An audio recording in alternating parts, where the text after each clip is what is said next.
สบายดีพ่อแม่พี่น้องที่รักแพงทุกคนเนาะมื้อนี้น้องเมดสิว่าร้านข้าวปุ้นห่างหายไปหลายเนาะเลยสบายดีFCน้องเมดด้วยเด้อ แล้วมาปิดตื่นค่ะ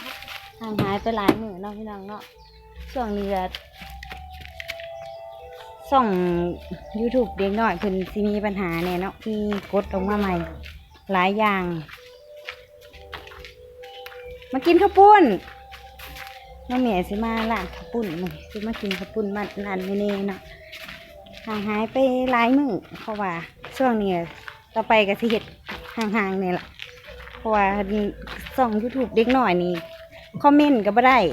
กดไลค์กดซับสไครต์ให้ก็บ่ได้ก็ถ่ายลงไปเรื่อยๆจริงๆจุดประสงค์เป้าหมายก็คือถ่ายคลิปเพื่อสั่งหารายได้ช่วยเหลือครอบครัวจุนเจือครอบครัวได้ว่าน้องเมย์คนติดตามยังบ่ได้ยังก็ยังบ่ผ่านคือสิมีโอกาสยากเนี่ยจักหน่อยเนาะวันนี้เฮาสิมากินข้าวปุ้นร้านนี่ค่ะข้าวปุ้นค่ะแซ่บขนาดเลยแกงปลาน้องเมฆนั่น จ้า ถูกเล่นถูกหวยเด้อ สาธุน้องบังละ เอาตังเลยเด้อม่วนเด้อจังเลยเด้อ ป้านไม่เน่ยังเดี๋ยวนะเชื่อไม่เน่เลี้ยงยังบ่ได้ ใครไปกินกับ แน่เหรอวะคุณละมันอันเอาปลามามันมาถึงช่วงมันหนาว มันเลยอันนั้นล่าง เป็นหมัน แง่มึงไข่ไม่เน่นึกว่ามันหมักตาล มันคือผ่าอันนี้คือหมักตาลผ่าแล้วอเมดบ่ได้ไปโรงเรียนเลยมันเมื่อวานเขาเล่นน้ำกันแล้วก็หมู่เขาเล่นตำเพิ่นตำแล้วถือดังเลือดดังแตกไม่เอาขึ้นเลยครับมาเขาบ่ได้เอายาแกปวดให้กินเจ็บเพิ่นว่า โอเคปกติ โอ้เจ็บเนี่ยมื้อเช้าก็เลยบ่ได้เฮ็ดไปจ้ะ ถึงหน้าเป็นสัตว์ ยินดีว่าไงล่ะ มันอ้าวอะไรตับเด็กเลยอ้าวเดี๋ยวตับเด็กตับแล้ว ไอเหม็นไปกินติกระปุกกินบ่ จะเอาอันไหนลูกจะเอาลูกชิ้นเหรอ กินเนาะเอาชิ้น อ้า แล้วก็หมอขาวไม่เน่เป็นหมอขาวพัดแม่หมอขาวพัดไม่เน่เอามาแต่คืนเด็กเลยกิน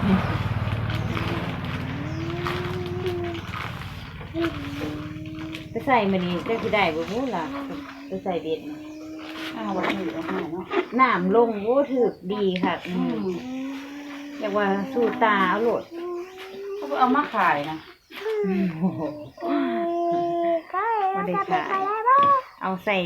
ตู้เย็นแล้วก็เพิ่นอยากเมื่อบ้านนี่นะเพิ่นสิเอาเมื่อบ้านนำ ไม่ได้ อันปิดหน้ายางพุ่นแหละถ้าสีหน้ายางแล้วก็เป่าใบยางพุ่นแล้วพุ่นแหละสิลงเมื่อขวดมัน พ่อ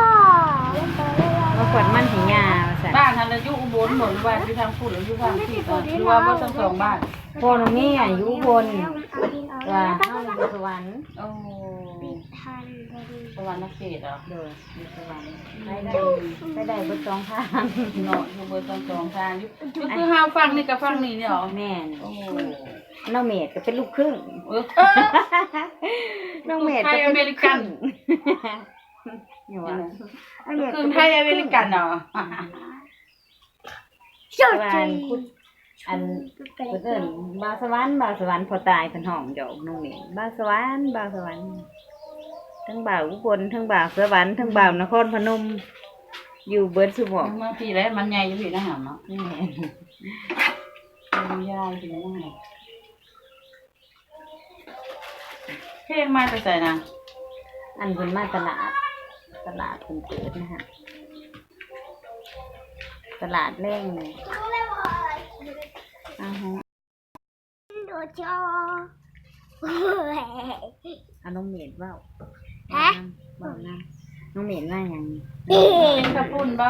มันจะปวดเหรอ ฮะ อ่ะหวาน น้องเมย์ป้าจะกินข้าวปุ้นแหละเพิ่นบอกบ่กินดอกมีแต่แม่กิน เลือดดูว่า น้ำหมาที่เจ้า เลือดกว่าเลือด ไปเบิ่งพ่อเพิ่นใส่เบ็ดก่อนโอ้ย่างเผื่อสิฮอดใกล้เติบเด้อนี่เป็นโลเพิ่นเอง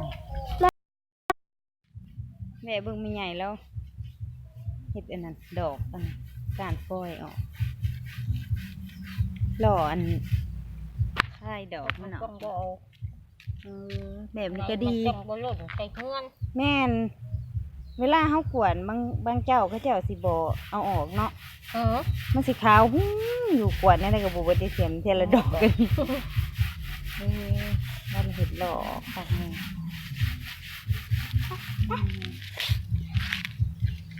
เอาไปเห็ดไม้กวาดบ้านโอ้คือหน้าบูดเท่นั่งฮะคือหน้าบูดแท้ ว่าแบบนี้ แม่เพิ่น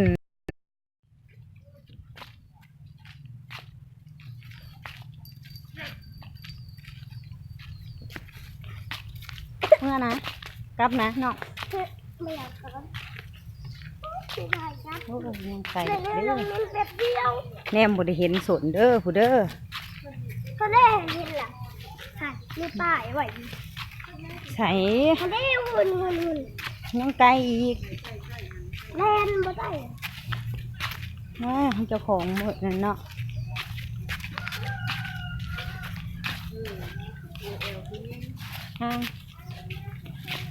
โอ้ยตำรัก โทษตำรวจ โอ้เผื่อสิฮอดไก่กันฮะ อันนี้ไป ย่างไปมื้อนี้บ่มีรถ ไป น้องเมดบ่มีรถไปไสน้องเมดรถไปไส ตัวนี้นะครับคุณแม่เอาไป แม่เอาไปใส่ เอาไปไม่โรงเรียนแม่เอาไปเฟส แม่นบ่ เอ๊ะ เฮาได้ย่างเนาะ แม่ ครับ แม่เป็นตำรวจแม่ก็ย่างไปโรงเรียนแล้วกัน ครับ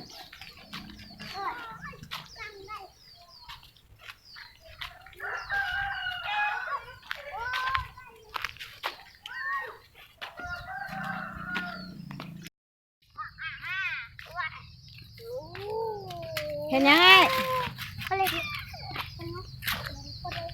สองคน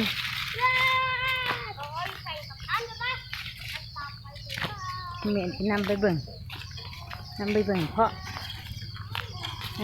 เพาะตกเบ็ดโอ้ไปนำเบิ่งผู้ใส่เบ็ดจ้า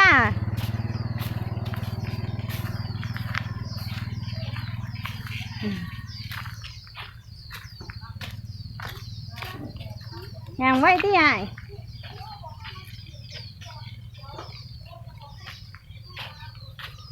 มา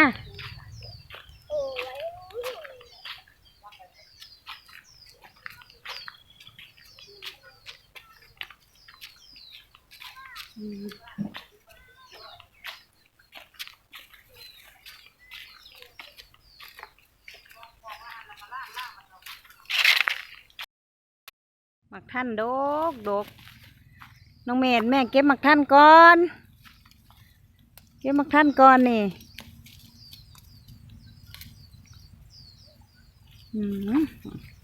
เอาหมักท่านไปกินสมก่อน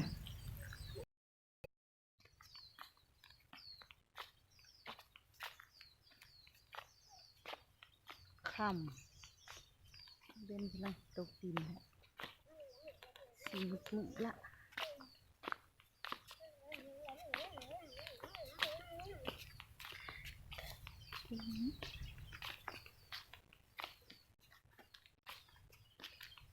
กระโดดหมักท่าน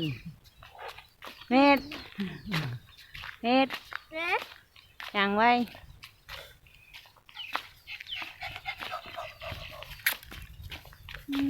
มันหมดน้ำมาแล้วมาละ ใกล้จะหอดแล้ว ตา ใกล้หอดจุดหมายปลายทางแล้วเห็นแต่อีซ่าเรื่องห้าวจอดอยู่พุ่น มันมีสลิงสำคัญเลย โรสลิง 2,000 เล่นกระจกเล่นกระจกต้องใช้เล่นกระจก ครับจริงพระเจ้า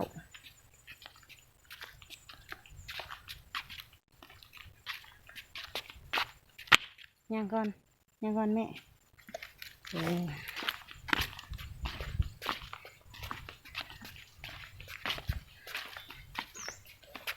เอาสลิงเฮาอยู่ใส่ละหั่น เอาเด้อ ขั้นใดล่ะขั้นลอยใหญ่ๆให้เนาะ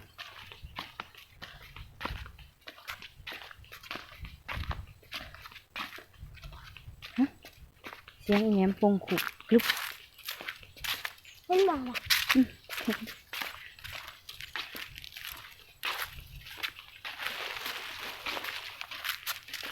หอดแล้ว เล่นบอลแม่คุณแม่ หอดแล้ว นี่เลยค่ะ หอดแล้วสลิงเฮา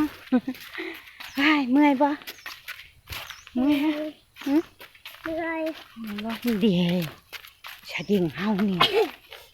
เนี่ยแหละโอ้ยพักก่อนเมื่อยหอดแล้วหอดทาน้ำแล้วเห็นแต่ขวดน้ำอีแม่บ่เห็นไปใส่ใส่ว้าเห็นแต่ปลาเขาแหง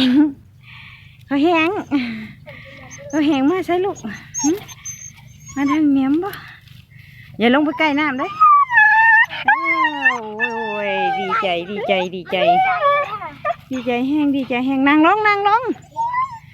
ำนั่งลงเขาแหง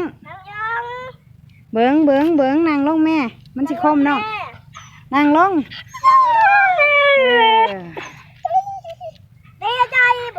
ดีใจแห้งเนาะโอ้ยบักเขาแหงดีใจแห้งนั่งลงเขาแหง อีเลียบอกกินหมดแซ่บเด้อเขา กินอยู่โอ้ยจะเฝ้าว่าเขาแหงอย่างน้ำเท้าเอาว่างให้มันในลูกจังหน่อยหันว่างใส่ทั้งตีนมันน่ะทั้งหุ่นหินนี่โอ้ยใส่มือก็ได้ดอกมันสิคิดหันมันสิออกเบิดหันละ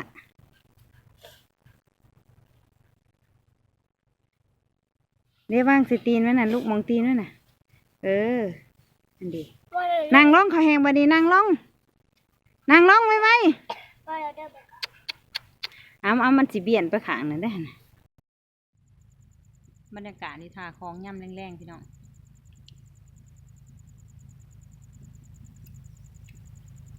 มาน่ะ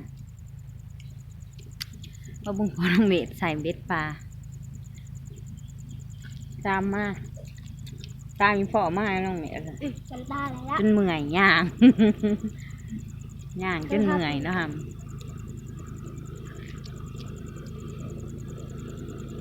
ทาคลองย่ำแรง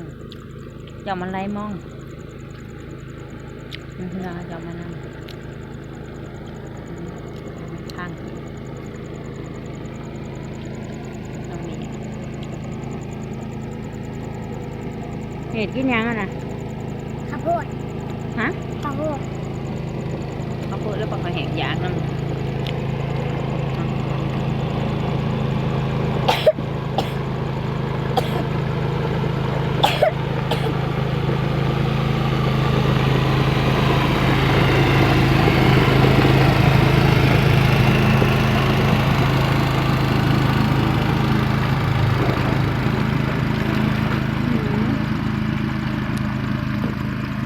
เพื่อนหยวกน้ำกล่องเด็ดแม่นตกบนหาด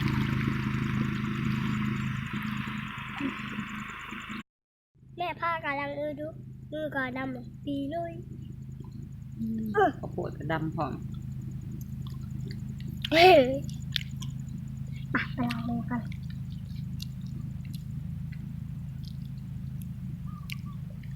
มันก็ไปล้างมือกันเด้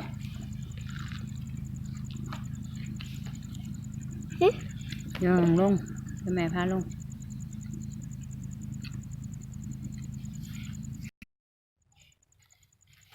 น้องเมฆสำหรับคลิปนี้ก็จบสนิทกันเนาะพี่น้องเนาะไปพอกันคลิปหน้าน้องเมฆสวัสดีครับด้วย ขอบคุณครับ บ๊ายบาย บ๊ายบายพอกันกินหนาเราพี่น้องเด้อ เพื่อนๆ FC น้องเมฆน้ำเด้อครับบ๊ายบาย บ๊ายบาย สบายดี สบายดี